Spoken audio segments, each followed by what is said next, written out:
Good morning. Hello everyone. I am Dr. Manoj Sahani. Welcome you all in my lecture series on engineering mathematics. Today we will study about the numerical solution of ordinary differential equations.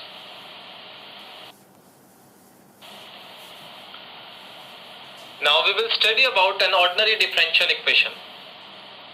An ordinary differential equation can be characterized where the number of independent variable is 1. So in this we have taken the independent variable as x and the dependent variable as y, and its derivative is y dash, y double dash, y triple dash, and so on. Like this it goes up to y raised to the power m. Broadly, the ordinary differential equations is classified into two. One is called as linear and the other is called as non-linear. We have studied many methods for solving linear ordinary differential equation analytically, and some of the analytical methods are available to solve non-linear ordinary differential equations. But in general, non-linear ordinary differential equations is difficult to solve using analytical methods or non-solvable through analytical methods. So in that cases we use numerical methods to solve non-linear ordinary differential equations, which is also valid for linear ordinary differential equations.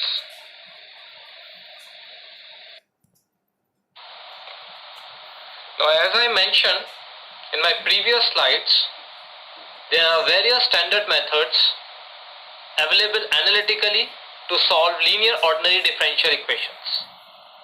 But no such techniques are available for a non-linear ordinary differential equations, except for some special cases.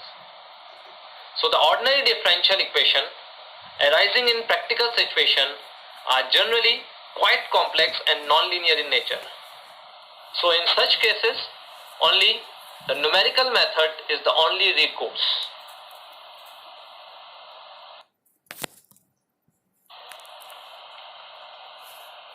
So the nth order ordinary differential equation in general can be written as, we can see in equation number 1, that is dny by dxn is equal to function of x, y dash, y double dash, and it goes up to y raised to the power n minus 1. As it is an nth order ordinary differential equation, so its general solution will contain n arbitrary constants, and to solve those n arbitrary constants we require n conditions.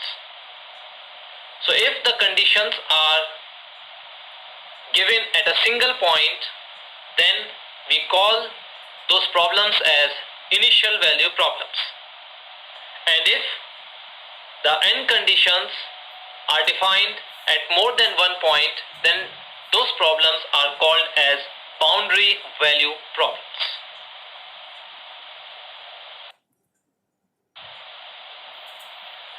So here we see the equation number 1, the general form of the nth order ordinary differential equation, which is being prescribed with the initial conditions described at a single point, let that be x equal to x naught.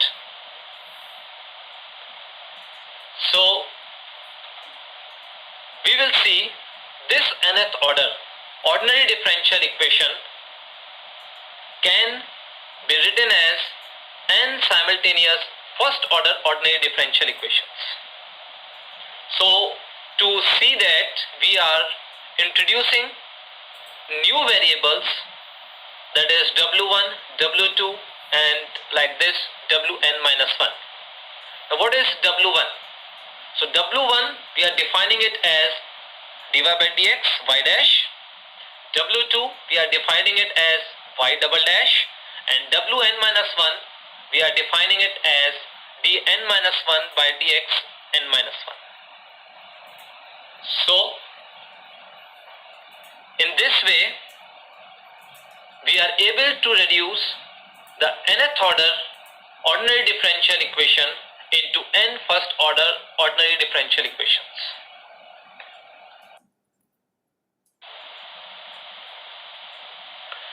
Now, as in the previous slide we have seen dy by dx is equal to w1. So w2 is equal to y double dash, that is d square y by dx square, which can also be written in terms of w1.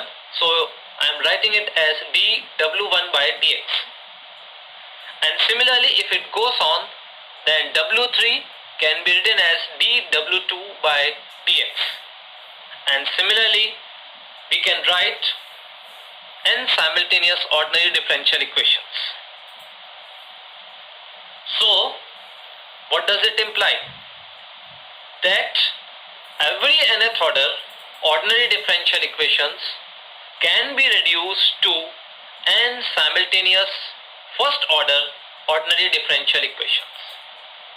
So therefore, our study will be confined to solving the initial value problems of first order only, which in general can be written as dy by dx, that is y dash, is equal to function of xy, with the initial condition y at x naught is equal to y naught.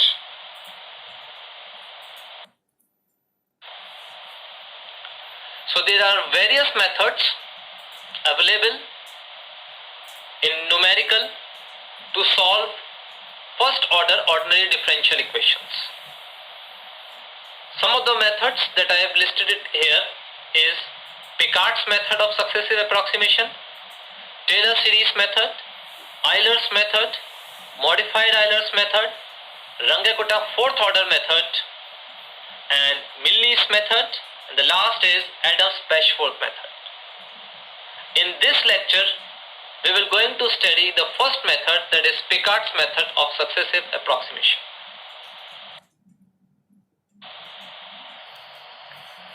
Now, Picard's method of successive approximation, we will start with the first order ordinary differential equation, that is dy by dx is equal to function of xy, with the initial condition y at x naught is equal to y naught. So we are going to integrate the equation number 5 between the limits x naught and x. So integrating equation number 5 on both sides from x naught to x, we will be getting y of x minus y at x naught equal to integral x naught to x f of x comma y dx, which can also be written as in equation number 6 y equal to y naught plus integral x naught to x function of x comma y dx.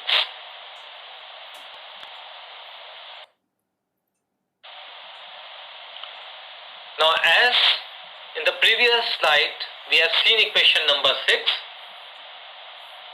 Equation number 6, we replace y with y naught in the integral where the function f of x comma y is defined.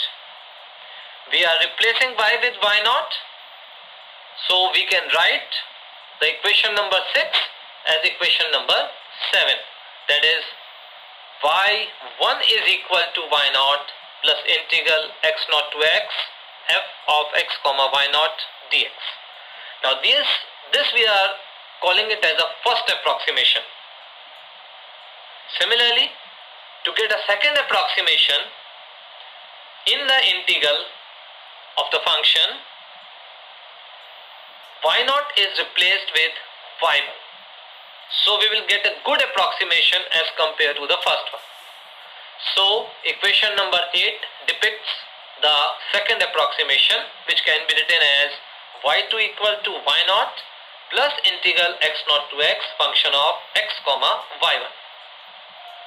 And similarly, if it goes on, we can go up to nth approximation, yn is equal to y0 plus integral x naught to x f of the function x comma y n minus 1 that is the generalized form of the Picard's method of successive approximation.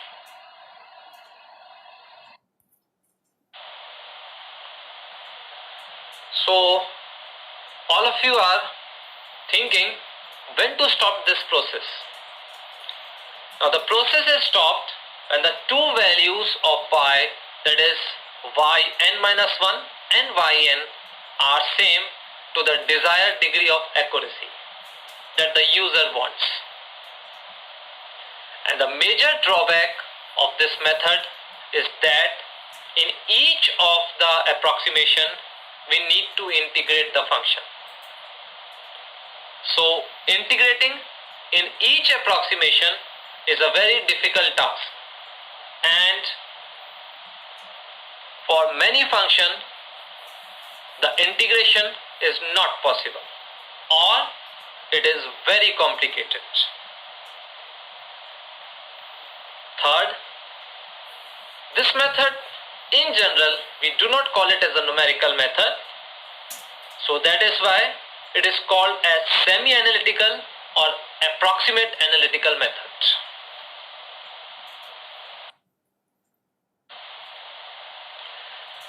Now we will illustrate the Picard's method of successive approximation using two examples. So example number 1, use Picard's method to approximate y when the value of x is 0.1, given that y at x equal to 0 is 1. And the first order differential equation is defined as y dash is equal to y minus x over y plus x.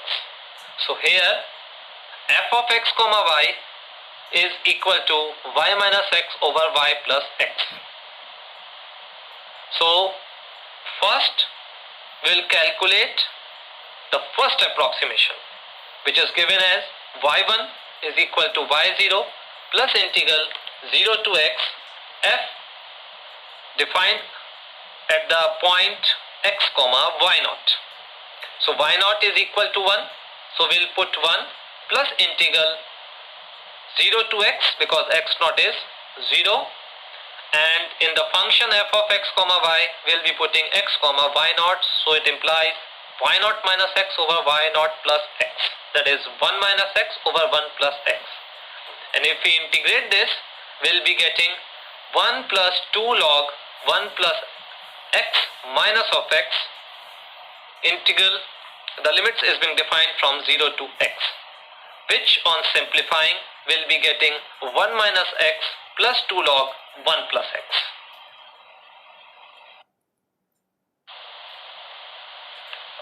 So we go with the second approximation now, y2 equal to y0 plus integral 0 to x function defined at the point x comma y1.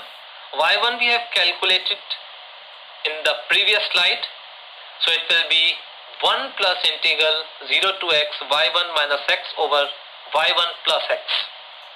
So if we put it and simplify it, if you see this integral 0 to x 1 minus 2x plus 2 log 1 plus x divided by 1 minus x plus 2 log 1 plus x, this given function is not integrable. So we need to assume that y1, that is the first approximation, is the solution of our problem. So y1 we have calculated it as 1 minus x plus 2 log 1 plus x. So to find the value at any point, we need to put the value of x. So if we need to find the value of y at x equal to 0.1, so we will be substituting 0.1 in place of x, which is coming out to be 0.09828.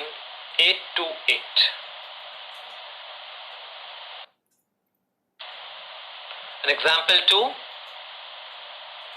where again we need to calculate the value of y at x equal to 0.1, but now the function changes to 3x plus y square, and the initial condition is y is equal to 1 at x equal to 0.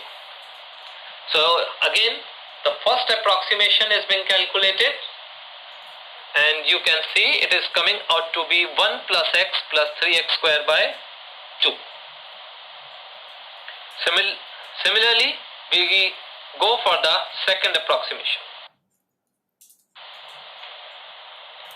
So the second approximation, y2 is equal to y0 plus integral 0 to x function defined at x comma y1, and y1 will be substituting from the previous slide. Substituting, integrating and simplifying. So we'll be getting y2 as 9x raised to the power 5 by 20 plus 3x raised to the power 4 by 4 plus 4 by 3x cube plus 5x square by 2 plus x plus 1. Similarly, we go with the third approximation. So our third approximation is y3 is equal to y0, which is 1 plus integral 0 to x 3x plus y2 whole square. So y3 is calculated in equation number 3, and if we see, we need to find the value of y at x equal to 0.1, and if we substitute 0.1 in y1, y2 and y3, we'll be getting y1 as 1.115, y2 as 1.1264, y3 as 1.12721. Now if we see, the difference between y3 and y2 is nearby negligible. So hence we have not gone ahead with the fourth approximation, and taking the solution as y equal to 1.127 correct up to 3 decimal places at x equal to 0.1. So this is my two examples to illustrate the Picard's method of successive approximation. Hopefully you all have understood the Picard's method of successive approximation and enjoyed the lecture.